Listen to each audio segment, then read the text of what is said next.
Haryana roadways संयुक्त संघर्ष समिति द्वारा आज राष्ट्रव्यापी हड़ताल की गई। हड़ताल के चलते रोडवेज बसों का पूरी तरह चक्का जाम हो गया।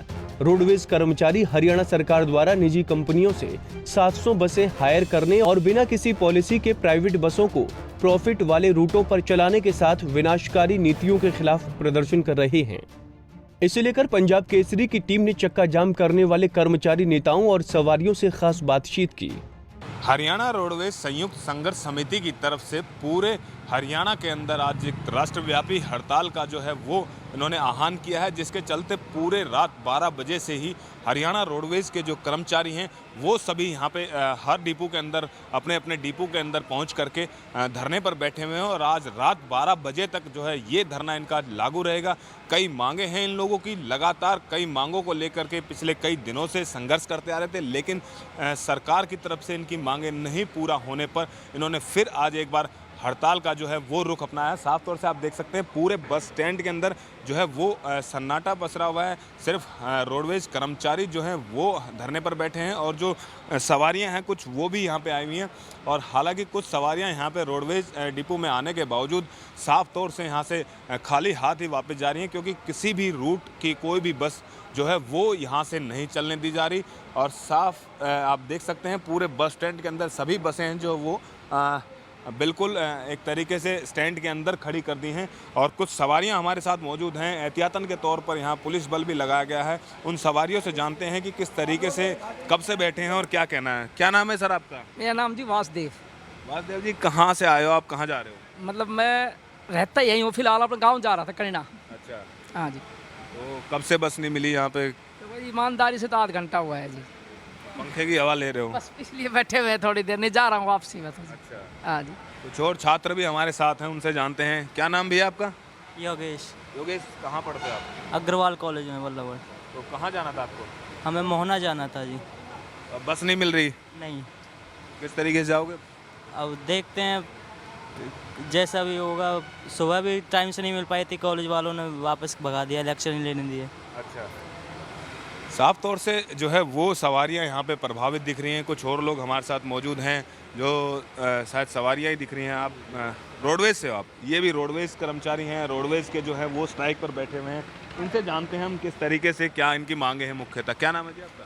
मेरा नाम सुरेंद्र कुमार है जी। सुरेंद्र जी, आप सब हड़ताल पे हुआ? बिल्कुल हड़ताल पे हैं जी।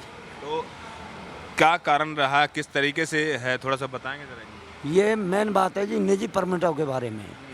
सरकार जो है अपने चहेतों को परमिट दे रही है और रोडवेज को ख़त्म करना चाहती है। जैसे कि अपने मंत्री जी हैं महेंद्रगढ़ से, क्या नाम था उनका, शर्मा जी, उनकी रामविलास शर्मा जी, उनकी खुद की गाड़ियां हैं, वो सरकार की गाड़ियों के बीच में डालना चाह रहे हैं अपनी गाड़ियों को और कर्मचारियों को घर भगाना चाहते हैं। अगर घाटा है रोडवेज को तो इन मंत्रियों की वजह से है और किसी की वजह से नहीं है। कर्मचारियों की वजह से कोई घाटा नहीं है, सरकार की वजह से घाटा है। क्यों कि सरकार के बस को ना चला के अपनी पर्सनल बस चलाना चाहते हैं। चलिए, कुछ और कर्मचारी हैं जो वहाँ पे सामने धरने बैठे हैं। एहतियातन के तौर पे आप देख सकते हैं साफ तौर से कि पुलिस बल जो है वो यहाँ पे लगाया हुआ है। और चारों तरफ जो बात करी जाए तो हर जो है क्योंकि जो रोडवेज कर्मचारी लगातार धरने पर बैठे हुए हैं, कोई किसी तरीके का उपद्रव ना हो, किसी तरीके की जो है वो कोई क्षति ना पहुंचे बस स्टैंड को, इसको लेकर के एहतियातन तौर पर जो है वो यहाँ पे भारी पुलिस बल लगाया गया है। और कुछ कर्मचारी नेता हमारे साथ इस समय मौजूद हैं, उनसे जानते हैं कि मुख्यतः इनकी क्या मांगे हैं, कितने टाइम से ये लोग धरने पर बैठे रहेंगे और अगर इनकी मांगे अब भी नहीं मानी गई तो आगे क्या रणनीति रहेगी इनकी। क्या नाम है सर आपका? मेरा नाम रविंद्र नागर है। हाँ जी रविंद्र जी, बताइए क्या किस चीज़ को लेकर धरने पर बैठे हैं आप? हमारा जो धरना है, पहले तो मैं अपने क्षेत्र की जनता से, राज्य की जनता से माफ़ी चाहूँगा। हम पिछले काफ़ी लंबे समय से प्रयास करते आ रहे हैं अब आम जनता को सुविधा दी जाए, लेकिन सरकार अपनी हठधर्मी पे है और अपने चहेतों को प्राइवेट परमिट देने के अड़ियल रवैया अपनाए हुए हैं। मेरा ये मानना है हम जो मांग रहे हैं वो कोई निजी बात अपने लिए नहीं मांग रहे, हम क्षेत्र की जनता के लिए। आज अगर रोडवेज के बेड़े में 14,000 बसों की ज़रूरत है और टोटल पॉपुलेशन के हिसाब से हमें 18,000 बसों की ज़रूरत है पूरे हरियाणा में। अगर 14,000 बसें रोडवेज में और शामिल कर ली जाए तो एक बस पे 7 आदमी काम करते हैं। तो 84,000 लोगों को रोजगार मिल सकता है हरियाणा में। मैं ये कह रहा हूँ सरकार को गाइडलाइन कौन दे रहा है? आने वाले समय में सरकार की वाहवाही भी होगी अगर वो 14,000 बसें रोडवेज के बेड़े में शामिल कर लें। रोडवेज का बेड़ा भी फलीभूत होगा, आगे पनपेगा और हरियाणा के युवा को जो 84,000 लोगों को रोजगार भी मिल पाएगा। इससे दोनों का फायदा होगा। अगर ये इसी हटधर्मी पर रहे, आगे आने वाले समय में परमिट की जिद पर अड़ते रहे, तो आगे आने वाले समय में रोडवेज किसी भी सूरत में बर्दाश्त नहीं करेगा, क्योंकि रोडवेज का वो कमाऊ बेड़ा है। अब से पहले मैं बता दूं आपको जानकारी के लिए, माननीय मुख्यमंत्री जी कम से कम 21 बार राष्ट्रीय आवास से हरियाणा रोडवेज को सम्मानित कर चुके हैं राष्ट्रपति जी, और हमारे माननीय मुख्यमंत्री जी जो जिस टाइम पर हैं वो वहाँ से प्रशासन पत्र लेके आए हैं। अच्छा, एक बात देखी है नागर साहब कि इसमें लगातार जो आप धरने पर पहले भी कई बार बैठ चुके हो, सरकार के नुमाइंदे आते हैं, लुभावने आपको प्रलोभन देते हैं कि आपकी ये मांगे मान ली जाएंगी, लेकिन ऐसा क्या रहता है कि उसके बावजूद फिर आपको दोबारा धरने पर बैठना पड़ता है? देखो जी, हमारा ये मानना है, हमारे पास कुछ नहीं है, हमारे पास है विरोध। हम विरोध जता रहे हैं, ना तो हम किसी से लड़ सकते हैं, हमारे पास सिर्फ है तो यही है, हम विरोध कर सकते हैं। सरकार से अपनी जो बात है विरोध के द्वारा पहुंचा सकते हैं। मैं बता दूं आपको, पिछले समय से जब भी कोई समय आया, जो मुख्यमंत्री रहा, माननीय मुख्यमंत्री जो भी रहा, माननीय हुड्डा साहब रहे, खट्टर साहब हैं, इन्होंने जब भी कोई बात आई, इन्होंने जब चाहा रक्षाबंधन पे फ्री कर देते हैं। कभी आज भी हरियाणा रोडवेज, मैं कह सकता हूँ 42 कैटेगरीज फ्री हो रही है। मैं ये कह रहा हूँ उसकी सब्सिडी हरियाणा रोडवेज के खाते में जमा करवाई जा। मैं देखता हूँ कैसे घाटा रह जा।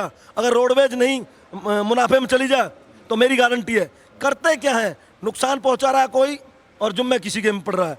आज एक बात बता दो, जितनी भी कैटेगरीज ढो रहे हैं हम, फ्री में ढो रहे हैं, क्या राइट नहीं बनता है हरियाणा रोडवेज के कोष में अगर वो पैसे आने लग जाएं तो घाटा एक दिन भी नहीं रहेगा। ये जो लोग घाटा इस तरह का बिल्कुल नहीं है। हमारा कोई शौक नहीं है, हम कोई अलग से कुछ नहीं मांग रहे, हम सिर्फ और सिर्फ ये राज्य की जनता के लिए जो सुविधा है उसको मांग रहे हैं। आने वाले समय में अगर रोड सेफ्टी बिल जो ये लेके आ रहे हैं, तो अगर वो सेफ्टी बिल पास हो गया तो नेशनल हाईवे को ये बेचना चाहते हैं, जो कि बिल्कुल कोई ट्रांसपोर्टर नहीं बचेगा उसमें। शॉर्ट में बता दूं मैं आपको, उस बिल में कम से कम 350 पेज का बिल है वो, अगर उसको पूरी तरह से पढ़ा जाए तो कई दिन तो उसको पढ़ने में लग जाएगा। आप ये बताइए, आज जो रोजगार की स्थिति है, क्या कहा था इस सरकार ने, हम 2 लाख हर सालाना रोजगार देंगे। आज किसको रोजगार दिया? जिनको दिया, जितना दिया, जिसकी कह रहे हैं हमने दिया, उससे ज़्यादा रिटायर हो गए लोग। अब क्या प्लानिंग है आपकी, कब तक धरना रहेगा और आगे अगर ये मांगे नहीं मानी जाती, सरकार आगे क्या रणनीति है? अभी बीच में हम ये चाहते हैं, अगर आज का धरना है, अगर सरकार ने इससे हम सुनवाई नहीं करी, आगे आने वाले समय में हमारी जो राज्य कमेटी है जो फैसला लेगी, हो सकता है हम अनिश्चितकालीन पर रोडवेज, अगर ऐसा भी हो सकता है, अगर ये परमिट लेके आए और इन्होंने बस चलानी चाहिए तो उसी दिन से हरियाणा रोडवेज का चक्का जाम कर दिया जाए।